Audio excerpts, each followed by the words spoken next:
Ab'ekitongole ekivunaanyizibwa ku nsolo z'omu nsiko wano munda mu ggwanga lya Uganda ekya Uganda Wildlife Authority bategeeza nti bakusaawo enkola mwe banayita okusikiriza bannayuganda okwettanira okulambula ebyobulamuzi ebyenjawulo ebiri muno mu ggwanga lyattu erya Uganda mufo ky'okubirekera abo abava mu mawanga amalala. Bano bagamba nti bakusaawo ebisulo ebiri ku muwendo egya wansi nga bannayuganda basobola okubisasula ng'ekyama kino kyasidde omwogezi w'ekitongole kino Bashiri Hanji bw'abadde awayamu ne bannamawulire sakira bitundu bya ankole mu ngeri yemu ng'ayanja n'enteekateeka gye balina okulaba nga bongera okunyweza enkolagana yaabwe n'abantu ba bulijjo naddala baliraanya amakumiro g'ebisolo.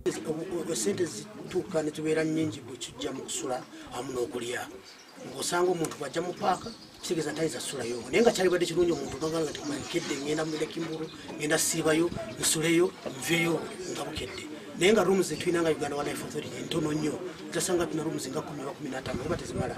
So tusikiriza nnyo bamusigansimbi basobola okuteeka ensimbi mu kye tuyita budget accommodation oba ebisulo ebisobolebwa omuntu wa bulijjo. Hanji ategeezezza nti ekitongole kyabwe kikolagana bulungi n'abantu abali okumpi n'amakumiro g'ebisolo wadde ng'oluswa lw'abantu abeera n'ekigendererwa eky'okutta ensolo zino. Tulina abantu bosanga ye alina eka z'ennya ez'ettaka naye nga alibadde ayagala okulimira ku wiika nga 8 nasala wajja ingire mu paaka abantu amutugezaako nnyo kulanga tubenganga nga tebajja kulimira mu paaka ate kulimamu awamu n'okulundiramu ensolo.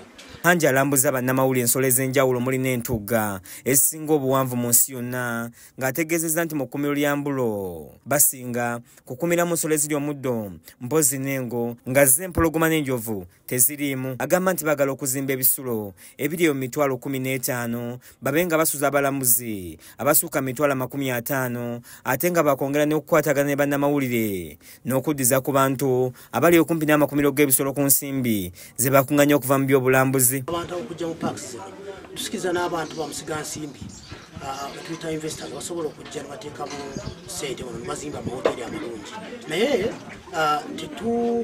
tetukoma kusikiriza abantu abasobola okuzimba amahoteri amalungi kwa lwansonga nti abantu abasinga ojja kusanga ehoteri gyazimbe nga ya ssente nnyingi nga munayuganda asobola gisulamu.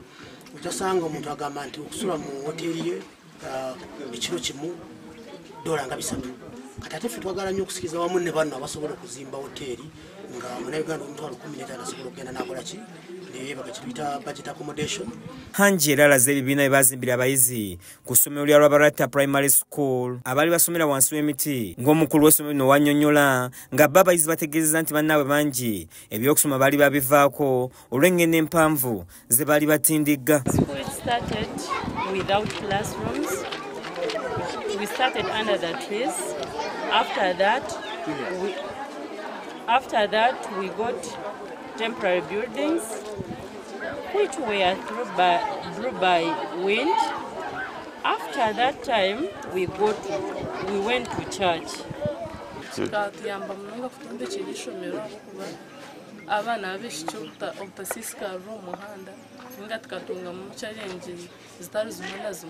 Joan Katushabe yakusakidde eggulye lino ku Kasese TV Agalero.